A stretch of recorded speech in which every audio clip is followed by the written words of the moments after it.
அஸ்ஸலாமு அலைக்கும் வரஹ்மத்துல்லாஹி வபரகாத்துஹு. பாடம் 14. நிறுத்தி வாசித்தல். தொடர்ந்து வாசித்து வரும்போது ஒரு வார்த்தையில் மூச்சை நிறுத்தினால் அந்த வார்த்தையின் கடைசியில் எந்த குறியீடு இருந்தாலும் அதை கண்டுகொள்ளாமல் சுக்கூன் இட்டுதான் நிறுத்த வேண்டும். ருசூலு, ருசூலி, ருசூல என்ற மூன்றையுமே நிறுத்தும் போது ருசூல் என்றுதான் வாசிக்க வேண்டும். அஊது பில்லாஹி மினஷ் ஷைத்தானிர் ரஜீம்.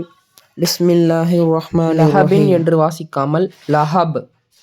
கைரிஹ் வாலிததிக் ருசுல். தஅலமூன் யுன்ஃபிகூன் ஃபீஹ் தல்ஊஹ்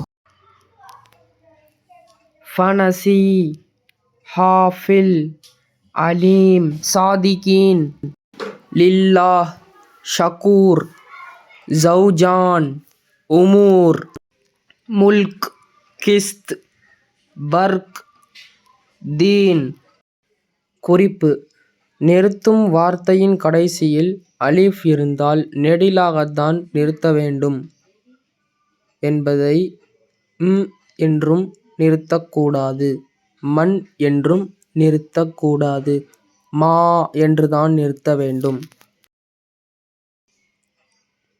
அலீமா, ஃபிராஷா, மிஹாதா, கஃபூரா, ரஹீமா. ஸதகல்லாஹுல் அலீம்.